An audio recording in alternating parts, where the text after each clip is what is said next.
Assalamu alaikum, ladies and gentlemen, and a very good afternoon.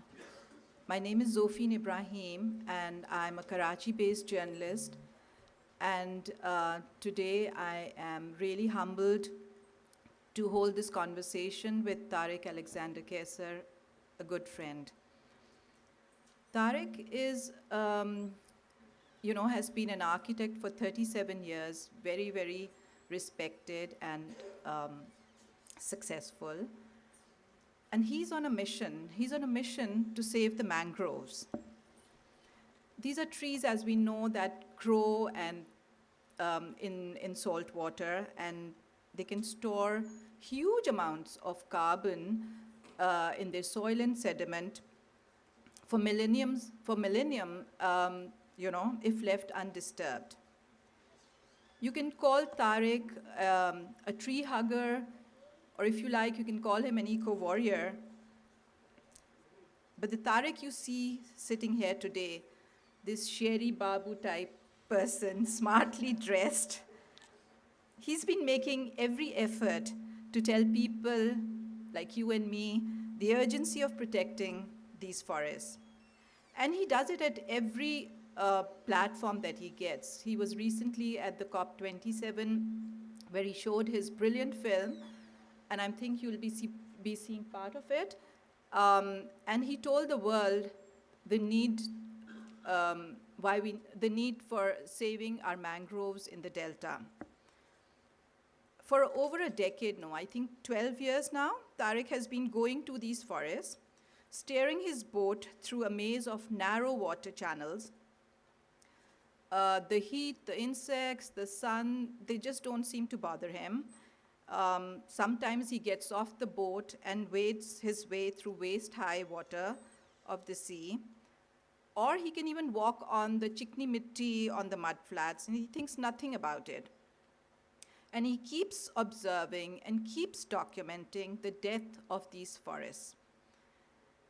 And by doing that, he also draws our attention to the symbiotic relationship between animals and the forest, and the exploitative one between man and the mangroves.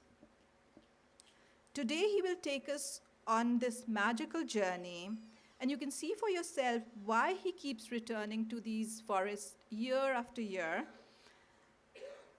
And he records the sights and sounds of these forests, and he does it relentlessly. I think there's a fear, a very real fear, that these mesmerizing green refuge may not last for long. Ladies and gentlemen, without further ado, please join me in welcoming my dear friend Tariq Alexander Qaiser.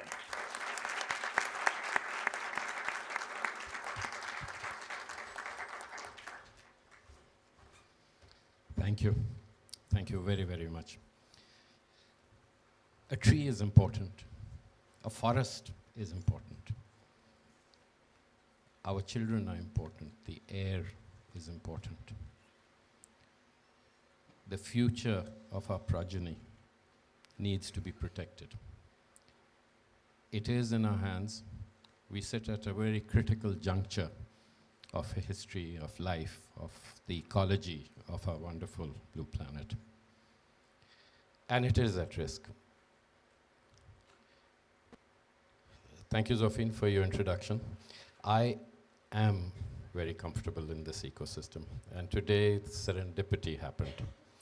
I slipped in the new grass that was laid. And my shoe got covered in mud. That's my general state of existence on a Saturday or a weekend. And it just brought me right back to this incredible comfort zone. These are habitats that I exist in with great pleasure, and I look forward to immersing myself and ensconcing myself in these incredible trees, spaces that we don't even know that exist within 15 minutes of Karachi. So what I'm going to do today is I'm going to show 4 short films. We'll take a short break. Zofeen and I will have a short conversation. If there's any question, think about it. I'm going to leave at least 35 to plus minutes for question and answer at the end. So please, uh, start from zero. So I shall vacate. If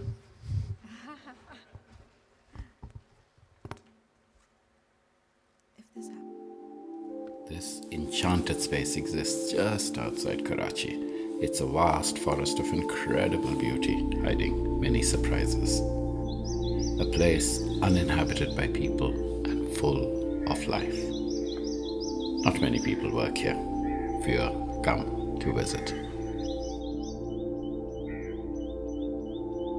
I'm Tariq Alexander Qaiser, and over the last decade I've visited this magical place almost every Saturday. This is my habitat of comfort.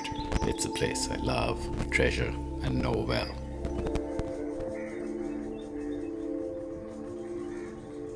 We are standing here in the middle of a creek in Bundle Island.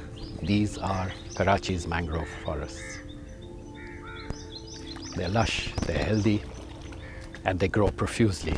We still have them with us. But for how long?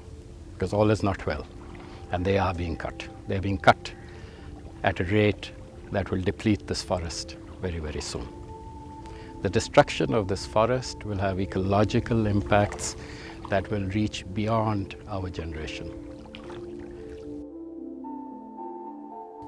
It is illegal to cut these forests, but it's still being done. And the reason is that the laws are in place, but their enforcement is very weak, and the monitoring is virtually non-existent. We can't afford to lose these wonderful forests, but they are being cut. And I do not know how long we will have them within the neighborhood of Karachi.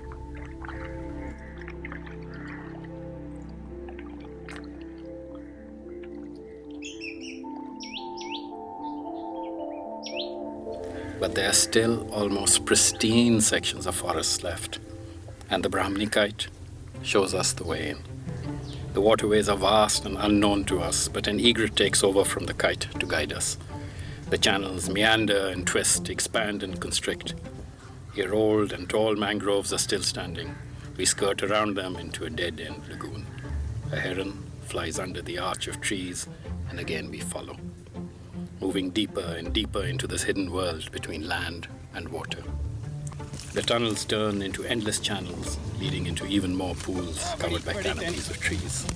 We push ahead until the boat cannot move forward. Here light filters through the mangroves like sharp shards. And my most magical memory on this very special day. It's a moment I shared with a Brahmini kite. But there's so many other stories this forest and the old trees can tell.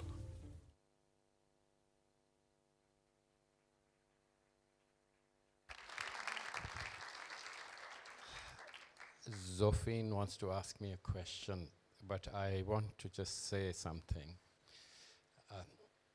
There is a reason why I go in there. I find a sense of peace. I find a sense of belonging and a connection to the greater.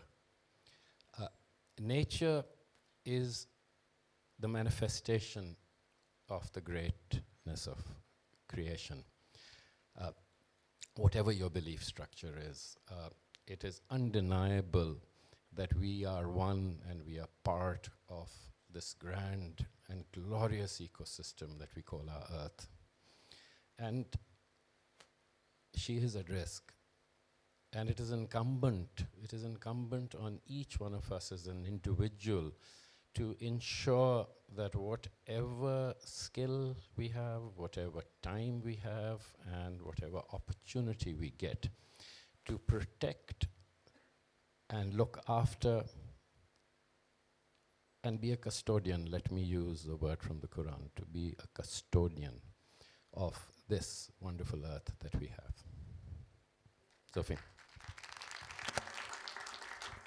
Tariq, you've already taken away my question. You've already responded to it. Anyway, but I still will tell you something that most people don't know. Tariq says that he told me earlier, and I'll say it in Urdu. He said, "मुझे इस ecosystem से इश्क है." But I'll tell you what, he fell in love with a tree on Kipriyanwala Island, which is just in the neighborhood of Karachi, the island itself. So, I mean, he fell in love, but is the tree still there? Where is it? Can you give us some details?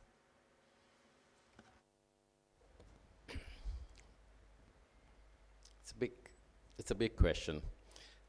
My wife has the answer to that already, Mona. I started off this journey out of anger. Government had given permission to the fishing fleets to fish in Karachi. The fish stocks disappeared.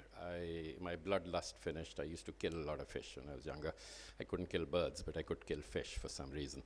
And I stopped fishing because firstly there were no fish, and I started feeling bad for the fish because they have empathy and they have connections and they have familial ties. They mate for life, some of them, and we take one out and the other one follows. So I started looking for something else to clean my mind with. Ocean is, for me, a meditative space. I feel at home in it. So I used to see these little islands on the side in the 90s, thin green line across. And when I ventured in, this thin green line was 45 and 60 feet tall. It is now 15 to 20 feet tall. We'll see. And it was just mesmerizing. And so I started going in, and there was this one tree. And, Mona, you'll vouch for that. I would, every third trip, uska chilla kaatta tha main. It was a pilgrimage. How many people don't speak Urdu out here? Okay. Udhar मैं जाके घूम नहीं सकता था. Okay, उसके गिर्द उसके चक्कर नहीं लगा सकता था. One is sensible about the words one uses in today's context in connection with religion. I apologize, Surur. We'll discuss this later, not now, privately. So I would go look at it, I'd film it. The first time I photographed it, at that time I wasn't filming, I was just photographing. I photographed it in 2011. And I have these photographs of it continuously. 2016, we went into this island, and I'll show you the picture. That was the year that I photographed a flock of flamingos that was 5,000 strong on Kipriyanwala. I've never photographed that many before. And over a 2-day period, we went in twice. Please start. This is the tree. This was the tree. And it's glorious. It was glorious. And 2016, a month later, stop. That's fine. Back, thoda sa back kar dein, wo kate hue ped pe. 2016, just a few weeks after that particular picture, this tree was cut. The bottle was there, the cut was fresh, and the tide had not risen enough for the bottle to have been carried away. So it was maybe one day that I had gone in there. I stopped going into the mangroves for 6 months.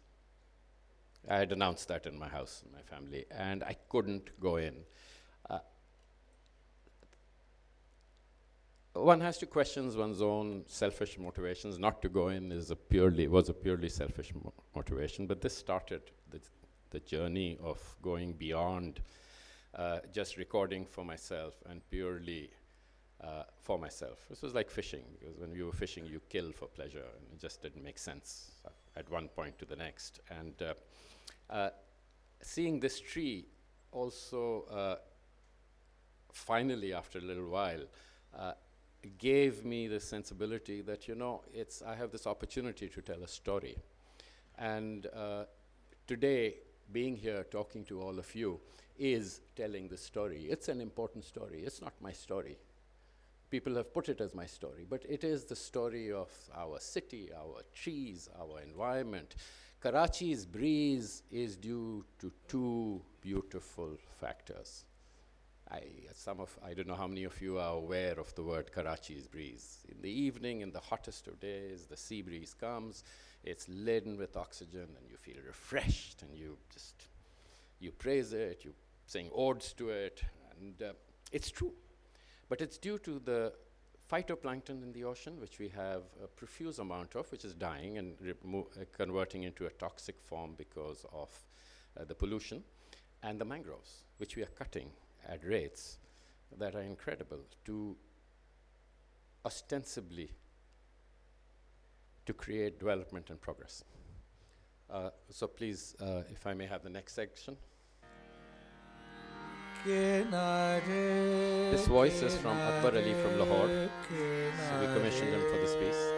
He's the most brilliant singer that Pakistan has, a young man.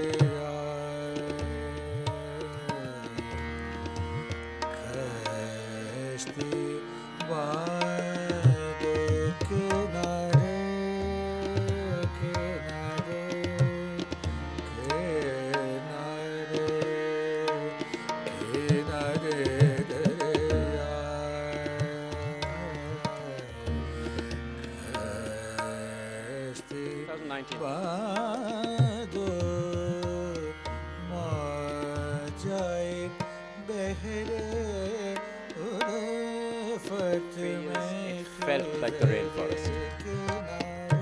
And then 2021, same place. These areas are geotagged, they're located, they are recorded, they have been sent to officials and put on social media and platforms that are there for permanence.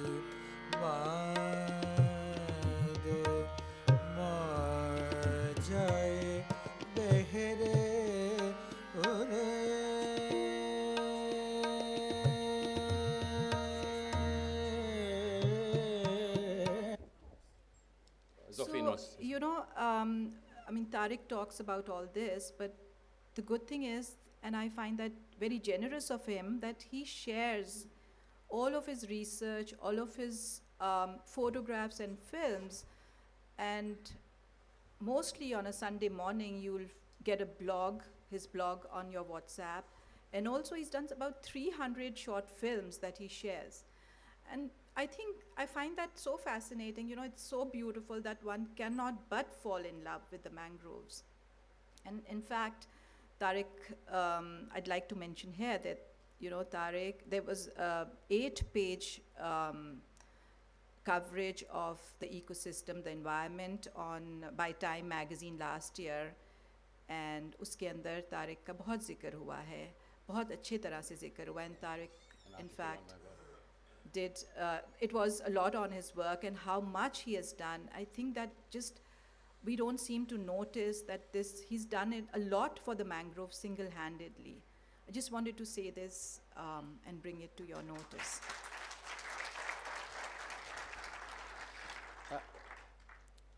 I'm not alone in this. I have a lot of friends who pass on the message. It's gotten to the highest levels. I have gotten messages back that the trees will be protected, the mangroves will be protected.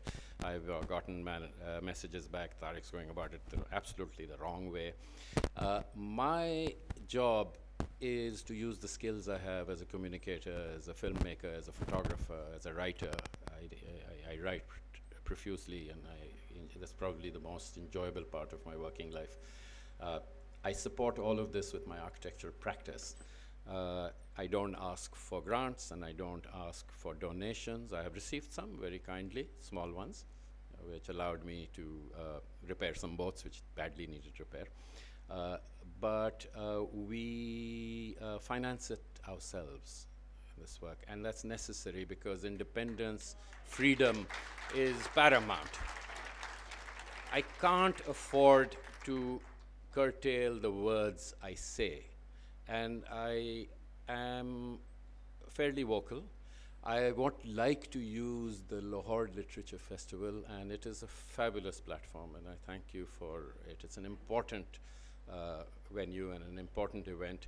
I would like to use this to be a little bit more vocal towards the end And I do recognize some people out here and who I'm extremely grateful for their presence.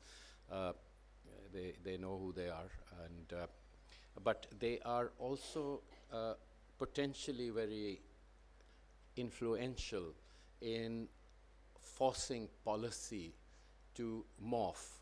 It's difficult to change, but it is the need and the shout out for protecting our environments and our mangroves especially needs to be loud. And I need your help. Tariq, in this. I have a question here. Yes. You know, you said that your voice reaches to the influential and you want to use this platform that your voice should reach. So, अगर आवाज़ पहुंच जाती है and they give you the mandate कि भाई आप ही कुछ कर लें हमसे तो नहीं होता, so then what would you do? What are the first 3 things that you would do to take those measures in protecting these forests? Okay, the first thing I did was I wrote my elegy. It's humorous, it's not sad, so it's not a true elegy. It's not a eulogy because, you know, it's kind of a pleasurable short marsiya in English, which friends will have to read out either if I go out before, and I'll read something for them if they go out for. But that's an eventuality that is real and will happen. And the first thing that needs to be done is to create awareness. The second thing that needs to be done is that replantation needs to be started without asking. One needs to go out there in boats and start replanting, let them come and stop us, then let Zofeen types come and object to why they're being stopped. The next thing that is extremely important is that the movement of cut wood across the channels, and you will see some of that and proof of that again, empirical proof of that, needs to be curtailed and controlled and stopped. How will that be done? We can all make assumptions. And why is it not being done? We can also make assumptions. The sale of the wood needs to be controlled, stopped. The use of it in tandoors is the most ridiculous thing. So every time you eat a naan in Karachi, please understand that you are eating a mangrove branch. Some tikkas are also made from it, but they've used kikar in that mostly, which is slightly more plentiful and grown. And the solutions are there for sustainable farming and stuff, which I'll talk about later. So it's not a lost cause. The mangrove forest will regrow within 80 years. It's a short span for a tree. It's our lifetime, but we don't do this for ourselves. You don't plant a tree for yourself, you plant it for your progeny. And our generation, we, all of you, me, you, we need to have a concerted effort. And Lahore has been at the forefront of this with the Ravi River Development Project, and I admire it. I've been following it. You know, Raza's been also bearing the brunt of it. So these are big things, and more people need to get behind someone or the other who's doing this, and it can be done. I have not lost hope.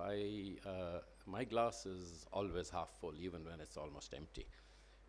भर जाता है. दोबारा शुरू कर दें, please.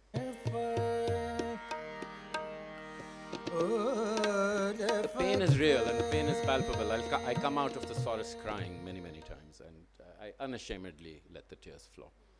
Taimur Mirza is with me. He's a conservationist, a photographer, and a core member of our team. You know, the fact that this forest exists just adjacent to Karachi is astounding. Exactly. And a large part of the population, Karachi, this concrete monstrosity, is totally unaware of it. Absolutely.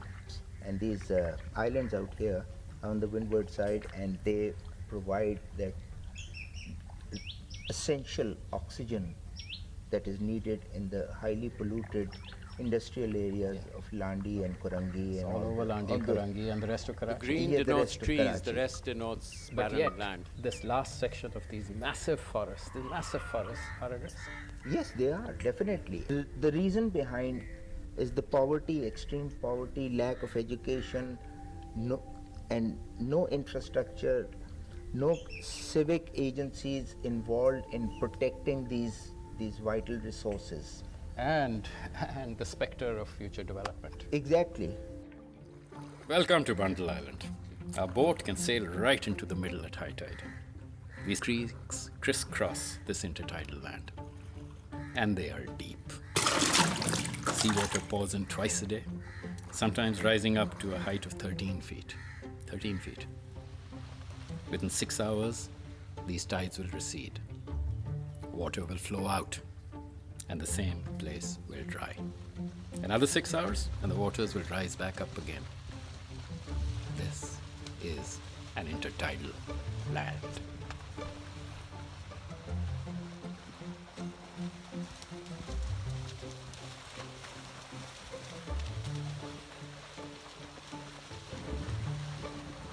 Changes by 40 minutes every day,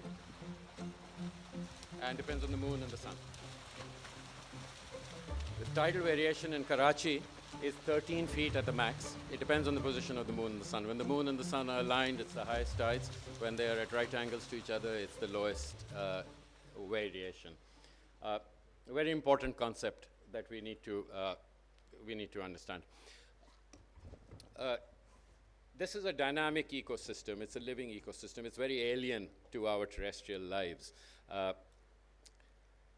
This is a place where plants that are called halophytes exist. Halophytes are plants that exist in salt water and saline lands. They are the future of food security. And God forbid halophytes comes under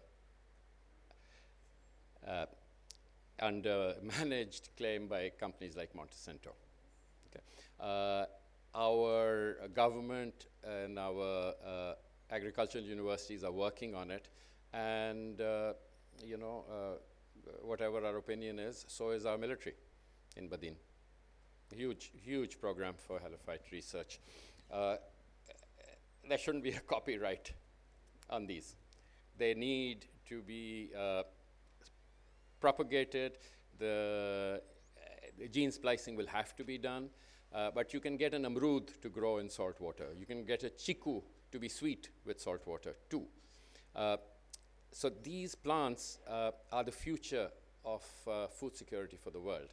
And God forbid if the multinationals get a claim on it as the only ones who will decimate the technology and the knowledge. So this Punjab is this incredible place for agricultural research. Faisalabad has this fabulous university also. They're already doing it. There was someone in Karachi at the Sindh Club who was walking and hailed me. I went up there and they introduced me to this professor from the agricultural university. I said, "Assalamu alaikum, sir, aap idhar halophytes ke baare mein business ke liye aaye hain." And they took a double take because that is the main thrust of agricultural research right now.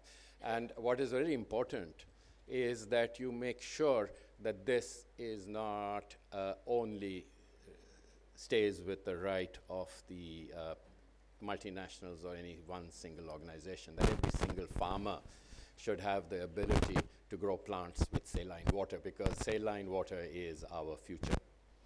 There's a second concept I would like to explain. May I move this? I am a bit of a klutz. I've fallen twice today, and for no reason other than the fact that I don't look. So I'd probably spill this water onto the mic. So the second concept that needs to be understood before we proceed to the next movie, to the film that I showed at the COP, is this concept of the Eastern and the Western Delta. These are words I've coined. It's a very short thing. There's no sound. I'll speak over it. Please start, Kadim. So there are two deltas. It's one delta. There are two deltas. And there's the eastern one and the western. Our delta is 6,000 kilometers from Karachi to India. If you look, and you will see it again, it's arid, and it gets green. And it gets greener and greener and greener till you get to Karachi. The islands of Karachi, Bundle Island, Kiprianwala on the side, and then the next one is the Port Qasim one, which has gotten hidden behind the screen. Stop, please. I rushed through this just so that you know that there's this concept of the Eastern and the Western Delta. And the defining factor for these is that the Western Delta is green and the Eastern Delta is arid. because the Indus River does not have very much sweet water, because from the 1800s it stopped. We know the history, but the outflow is just not there. We had 8 species of mangroves. 2 are really there, 4 exist. It's a disaster for biodiversity, but the Forest Department is doing a fabulous job in trying to bring it back. But the reason why the Western Delta, the islands of Karachi, have profuse amount of green is because the effluent outflow has enough sweet water that it dilutes it. The reason these trees survive is because the Avicena marina, which is now 95%, is the most resilient of trees, and if I may take the liberty of being a little crass, can handle the shit that we put out. Okay? It's not that the shit is good for it. It's the fact that it can handle it. We need to put our treatment plants up. We need to clean our water. Our seas are classified as dead seas by the international fisheries already. These things need to change because there's still life there. There's still a biodiverse ecosystem in the waters. The Chinese and the Koreans came in the 90s and cleaned out our ocean. 10 years later, okay, there were fish back. Okay. This year, we had dolphins back, we had tunas back, we had incredible amount of fish back. Guess who came back? Just take a guess who came back. The Chinese fishing fleets. All right? Expect there to be very few fish next year. This is the movie I showed at COP, and this is the good story, and the good story exists. Rafe is here also. He'll vouch for this. The good story exists. And it's true. Everything I say in here is there, but we don't wash our dirty laundry internationally. We do it here, we do it in Pakistan, we do it in front of ourselves. If someone from outside is listening, that's fine, but this is our problem. We have to solve it. We don't go and do. So this is not said in defense of what I'm doing and why there are exclusions in this film, because the story that is in this film is true and is deep and needs to be praised. If there are good government organizations, there are good government people, and that's happening. And the climate ministry invited me. I'm thankful for that. And those stories need to be told. Because if you don't, then others will not do the work that's necessary to create more good stories. And by God, do we need to have more stories that are better. And you young people, we look towards you to carry this forward. Okay. Please. We are tree huggers, and for reasons clear to us, we are drawn to these swamps, to these magical lives, and to these trees that exist within them. Even though these mangroves live only for 60 to 80 years, they form into incredible trees. Trunks with persona and character, arms that embrace and provide birch, roots that network and breathe. Nourishing antibiotic leaves that expel salt. These trees are at risk, but the fact that they sequester carbon in the soil at incredible rates might save them. I'm Tariq Alexander Qaiser. My friends and I have been observing and photographing these mangroves and lives that exist in these complex and supremely beneficial ecosystems for over a decade. Our delta is vast, 3 times the size of Mauritius, 6,000 kilometers square. Its eastern part is arid and needs replantation. The efforts by the Office of the Conservator of Mangroves and other private organizations here in Pakistan has been seminal. The western part has the most mature and the densest of mangrove forests.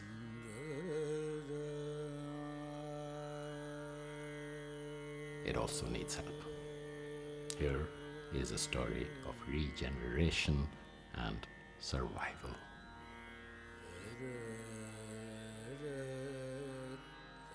Karachi exists on the edge of delta. It is the extreme west of the Indus River's deltic estuaries. The greatest detailed record of this place is from the time of Alexander the Great. This delta has been at the crossroads of the human story, and once again is of vital importance to the world and to all of us, but in its natural state. For Karachi and our coastal communities, these trees provide protection from tsunamis and sea level rise. They are the lungs of a tree-starved city and remove toxins from our effluent-filled water discharge. For Pakistan, these ecosystems are vital to our fisheries. Here are the nurseries for marine life.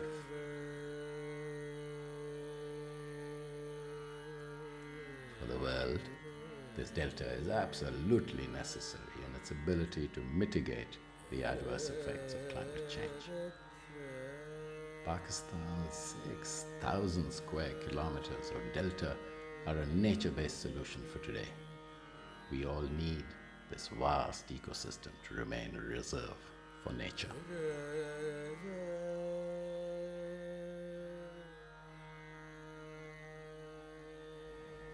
To bring back the glory of Delta, it is necessary to restore it, and that restoration is needed. So far, we have devised various ways to restore the mangrove ecosystem.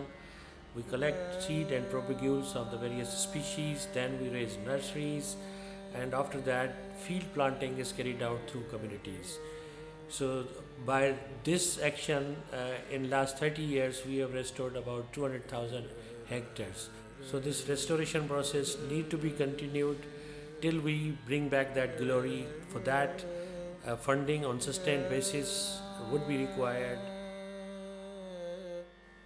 The eastern part of the delta doesn't receive sweet or much brackish water anymore. Seawater intrusion has changed large areas of previous agricultural lands into intertidal and supratidal zones.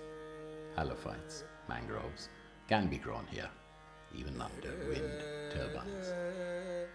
Their growth is slow, but when protected from the trampling and grazing of camels and the chainsaw of woodcutters, they do survive. Towards the west, in the islands of Karachi, the mangroves become taller and denser. The growth here is fast and profuse.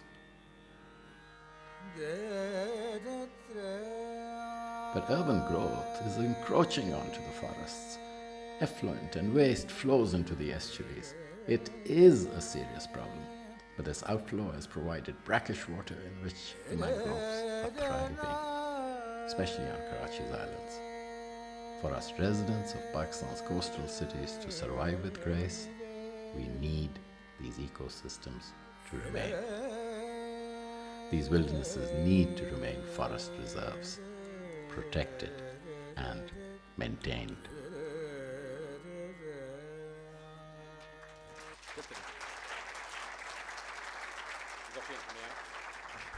I'm going to just make a slight change in the way we are running. We'll continue the movie and leave a few minutes left for question and answers because we're going to run out of time. Please.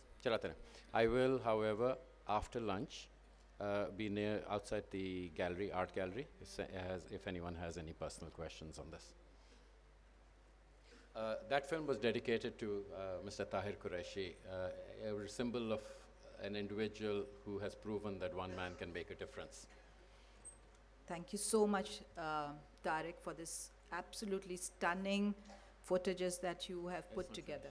It's not finished? It's not finished. Okay. So we're just going to run this another 5 minutes. Okay. And so this is the most important section, please. So here we are on Mandal Island. It's the 11th of December. We've entered at low tide, at a rising tide. Wood is piled up, kept ready to be removed.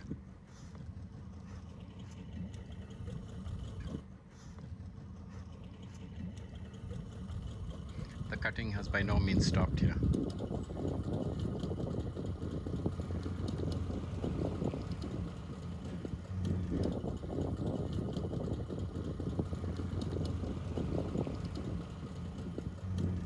These forests cannot last very long.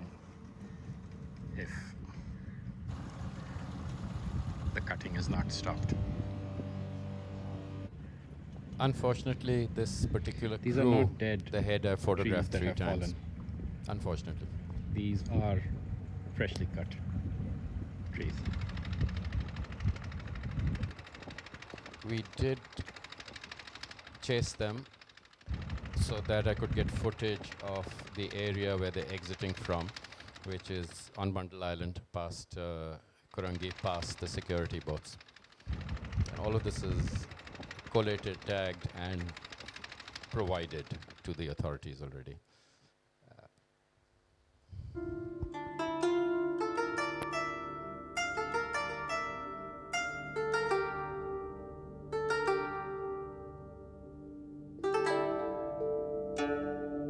Most of this forest got cut in 2021-22.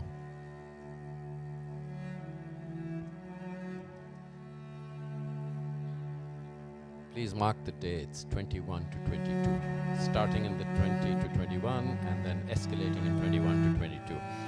The date is extremely important to remember.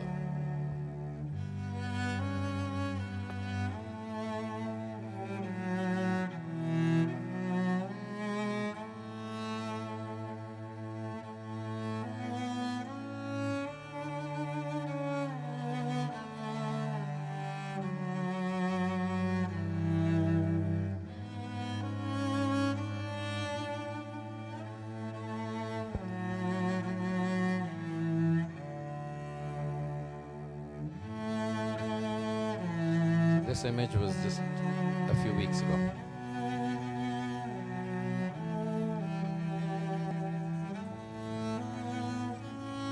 I photographed this tree in 2019 and it was about 45 feet tall.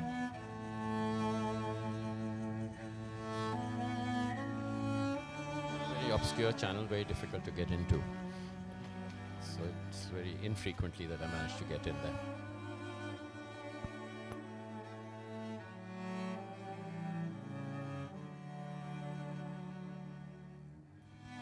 The wood is sold at 40 rupees a kilo.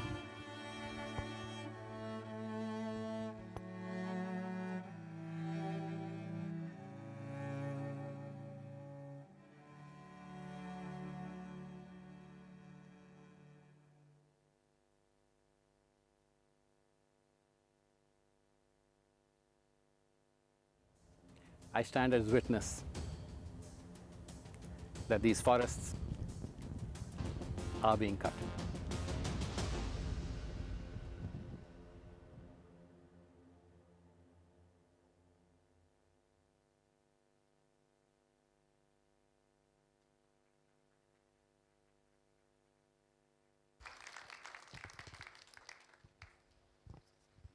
No, Zofeen, I think you start. Thank you, Tariq.